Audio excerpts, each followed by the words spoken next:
एक पुराना गांव कानपुर। चारों तरफ खेत, टूटी कच्ची सड़कें और रात होते ही ऐसा सन्नाटा कि जैसे हर चीज किसी डरावनी शक्ति के अधीन हो। यहाँ गांव में कुछ दिनों से रात में लोग एक एक करके गायब हो रहे हैं और इन्हें कौन गायब कर रहा है यह कोई नहीं जानता। इस वजह से यहाँ के लोग रात में बाहर निकलने से डर रहे हैं। राजेंद्र शहर में रह रहा था। उसके पिता की हाल ही में मौत हुई थी और अब उसे अपने पुश्तैनी घर और जमीन के कागज पूरे करने के लिए कानपुर लौटना पड़ रहा था। शाम का समय था। आकाश में हल्की धुंध थी और सड़कें लगभग अंधेरी।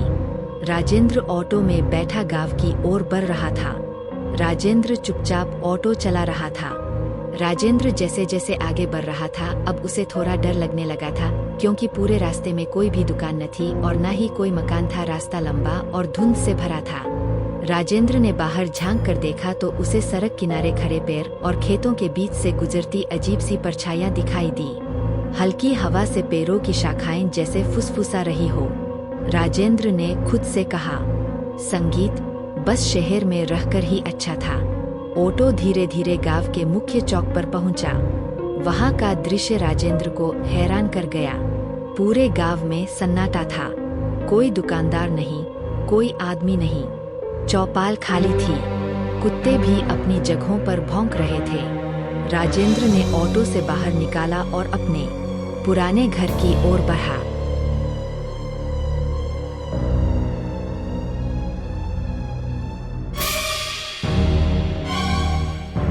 पुराने रास्ते, टूटी सीढ़ियां और जर्जर दीवारें उसे बचपन की याद दिला रही थी। घर का दरवाजा अजीब तरह से बंद था। वहीं उसे अपनी बचपन की दोस्त मंजरी दिखाई दी। मंजरी अब अकेली रह रही थी। उसका चेहरा थका हुआ और डरावना लग रहा था। मंजरी ने धीरे से कहा, और राजेंद्र, इतने साल बाद कैसे हो? क्या हालचाल है? और यहाँ आना कैसे हुआ? हाँ मंजरी, मैं ठीक हूँ। मैं बस अपनी पुश्तैनी जमीन का कुछ काम पूरा करने आया था। लेकिन यह बताओ, यह गांव में इतना सन्नाटा क्यों है? राजेंद्र, हर रात यहाँ कोई ना कोई आदमी गायब हो जाता है। कोई आवाज नहीं, कोई निशान नहीं। बस सुबह जमीन पर एक काला निशान मिलता है, जैसे किसी ने उन्हें जला दिया हो। राजेंद्र ने हंसकर कहा, मंजरी, यह सब मनगढ़ंत बातें हैं। गांव वाले डरावनी कहानियां बनाते हैं। अगर तुम इसे हल्के में लोगे तो शायद बाद में पछताओगे। रात में बहुत अजीब चीजें होती है। आवाजें, परछाइयां और कभी कभी नाम पुकारने वाली आवाजें। राजेंद्र ने उसे शांत करने की कोशिश की, लेकिन उसके मन में डर बैठ गया। वह जानता था कि रात अब शुरू हो चुकी है और गांव का सन्नाटा धीरे धीरे उसे अपने घेरे में ले रहा है। रात गहरी होने लगी।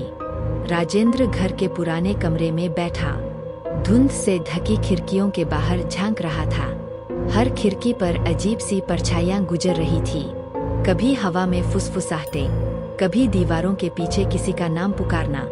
संगीत, राजेंद्र ने सोचा, यह सब अजीब है, लेकिन उसके पास समय कम था। वो डरते डरते सोया। अगले दिन जमीन और घर के कागज कंप्लीट करने थे। वो धीरे धीरे गांव की गलियों में घूमना शुरू करता है। वहाँ हर घर का दरवाजा जल्दी बंद होता है। कोई बाहर नहीं दिखता। चौपाल बिल्कुल खाली। कुत्ते भी अजीब तरह से घूर रहे थे। राजेंद्र ने महसूस किया कि जैसे हर कोई डर के साए में रह रहा हो। तभी उसे गांव का पुराना पंडित दिखाई दिया। पंडित बुजुर्ग और गंभीर थे। उनका चेहरा समय की मार झेल चुका था। पंडित ने राजेंद्र को देखते ही गंभीर स्वर में कहा, राजेंद्र, तुम यहाँ क्या करने आए हो? पिताजी के जमीन के कागज पूरे करने। लेकिन यह सब अजीब क्यों है?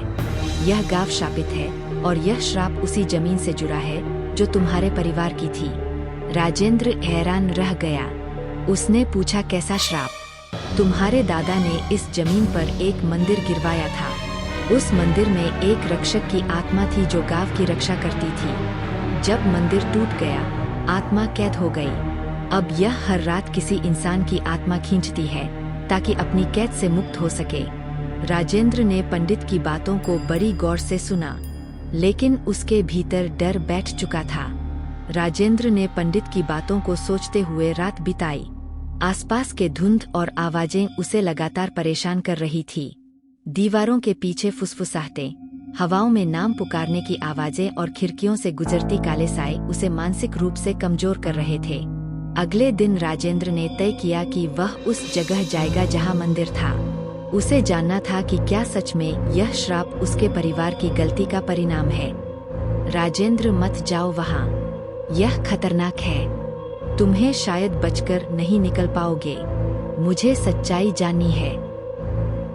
अब डर कोई काम नहीं आएगा। रात का समय था।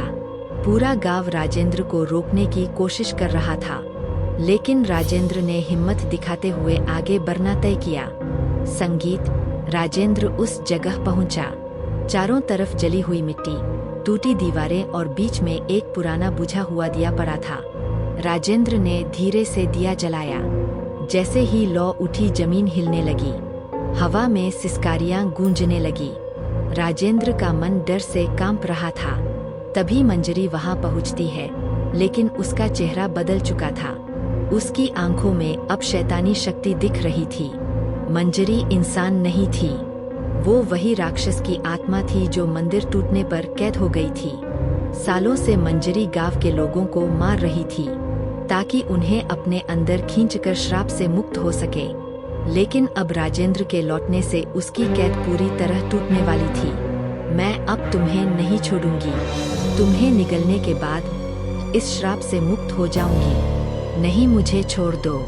लेकिन आसपास धुआं फैल जाता है। धीरे धीरे राजेंद्र गायब हो जाता है। गांव में अब केवल सन्नाटा और हवा में हल्की सिसकारियां रह जाती है। सुबह गांव में अफवाह फैलती है। राजेंद्र भी उस राक्षस के चंगुल में फंस गया। गांव के लोग अब और अधिक डर के साए में जीने लगते हैं। कानपुर की धुंध अब और घनी हो जाती है। सड़कें, पेड़, खेत और पुराना घर सब कुछ जैसे राजेंद्र की कमी को महसूस कर रहा हो। मंजरी अब पूरी तरह शक्ति में गांव में घूमती है। हर रात वह नए शिकार ढूंढती है, और कोई नहीं जानता कि अगली रात किसका साया दीवारों पर रह जाएगा। वीडियो अच्छा लगा हो तो प्लीज एक लाइक और सब्सक्राइब जरूर कर देना।